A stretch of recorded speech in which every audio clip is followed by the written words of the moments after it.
Hi everyone, delonewolf here and welcome back to the Sunday Recap, my weekly vlog where I talk a bit about my last week in games. As always, we'll start with EVE Online, and I think you can imagine that the first part of the week was pretty decent in how much EVE Online I managed to play, and then the second part, because of WoW Classic, was a little bit less. But overall, I'm still pretty happy with how much time I managed to spend in EVE Online, especially joining the latest mass test was pretty damn interesting, with CCP introducing a new mechanic that will auto-warp your ship after 3 minutes regardless of its state. So this is a pretty big nerf to bumping, of course, and to suicide ganking of bigger ships as a result, but I think it's mostly aimed to fix ships being stuck inside the structure model, basically. That's where the real problem lies, I think, because you can align your structures in any way. You can sometimes have an unlucky align to something that's pretty important or used quite often, and so you can have a whole fleet stuck inside your structure, unable to warp, and even manually trying to get out of that situation can be a problem. I have experienced this as well in some missions and some pockets, in fact, that you're stuck and it really takes a long time to fly through whatever it is that you manage to fly into. So overall, I think that this is a positive for the game. It's gonna solve a lot of problems, especially for newer players that might end up stuck in some situations, and it seemed to work quite well during the mass test. In fact, the general vibe of that mass test, in my opinion, was that everything worked quite nicely. The client was responsive, no problems on FPS, and no crashes or any real bugs on my end to report. Next to that, I played a little bit of exploration.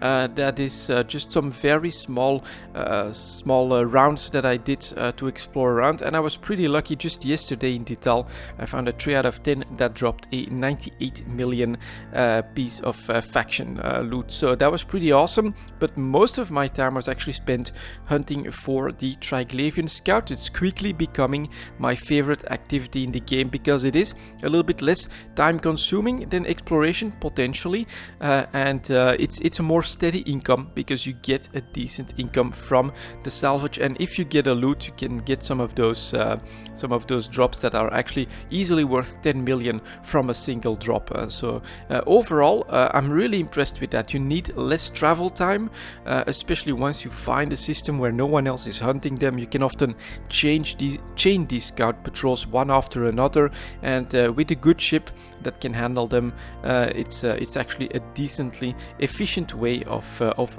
earning yourself some income, of basically looting and farming some of those materials needed for the Triglavian ships. So I like this content, very solo friendly and available pretty much throughout all of HiSec. So overall, yeah, that's a very positive extra layer that they have built on top of the invasions, which was in line with my suggestion when they first dropped, because I went in there with a Praxis, could handle like maybe half a patrol, had to retreat, come back for the loot. Very much a hassle for the solo players, which is understandable. They want that content to be more group oriented, but then adding that layer that is solo friendly with the Triglavian Scouts, I think is going to be a big hit, because for me at least, it is a very fun activity to do in the game.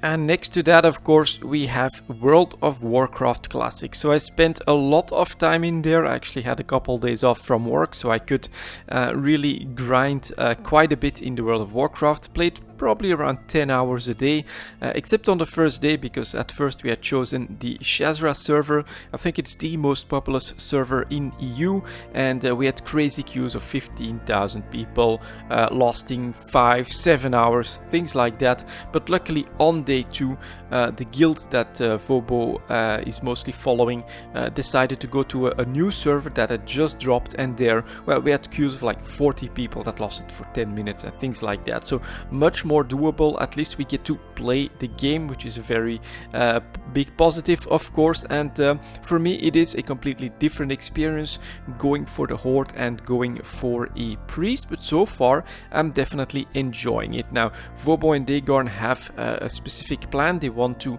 dungeon farm their way to level 60, and that's mostly what we've actually been doing once it was possible. So at first, I would say Wailing Caverns, we had to do 3 runs of Wailing Caverns, which takes a very long time, but it was needed to get all of the quests done there. So to our surprise, it actually took multiple runs to gather all of the materials that were needed from the Wailing Caverns. So very grindy, definitely something to struggle through, but we managed to do it eventually. And after that we went to Shadowfang Keep, and that was a lot better, except that my sense of direction is terrible, so I actually went in the wrong direction a couple of times. But other than that, despite the fact that I was underleveled at first, and the first time we had to go up against the final boss, it took us like 5 wipes, we did eventually find the right tactic. And now that we understand the dungeon and we understand the final boss there, it went on farm basically very quickly. We did, I don't know, maybe 5-6 runs of Shadowfang Keep pretty quickly, pretty efficiently, and it's actually pretty fun to do that way, and you get very decent XP from chaining those dungeons like that. After that, Razorfen Crawl, I think it is what we've been doing. I basically was again underleveled. I am slacking a little bit compared to Vobo and Dagon, but I keep telling them I'm actually a casual with a lot of time to play, so don't expect too much hardcore stuff from me.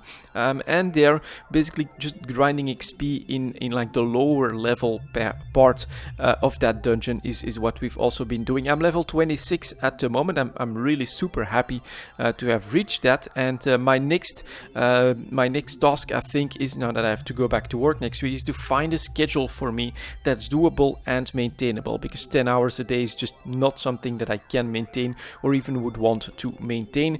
And I think that I basically am going to run with more casual solo stuff during the week. After all, it's right after my work. I won't have the energy to go hardcore into dungeon grinding, but then to do some dungeon grinding sessions in the weekend. I think that that's my plan at this point. But the World of Warcraft Classic, of course, a bit of a surprise hit for the developers, I would say, for Blizzard and anyone else that was, I think, in the industry would not have expected such a huge success. But yeah, it looks like the numbers are pretty damn high, and at least in our guild, lots of very hardcore players that are like level 30, 40 and up, that are going really hardcore, spending every waking moment in the World of Warcraft Classic. And it has that unique feeling right now, where it's more rewarding. It's harder, but yeah, that's why it's more rewarding, and you get to experience that feeling again of having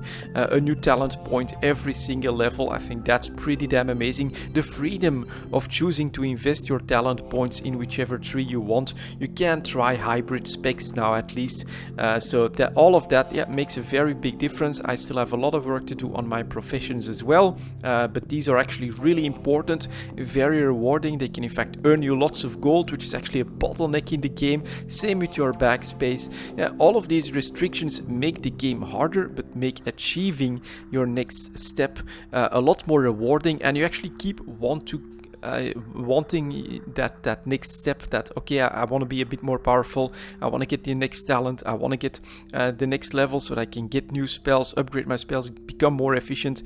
It's actually a really amazing experience at the moment, and so my goal is going to be to get at least that priest to level 60 and become pretty proficient in running dungeons with Vobo and with Dagon. But I am going to take my time from this point on, I think. So that was my last week in games, guys. Thank you very much for watching, and I'll see you all next time.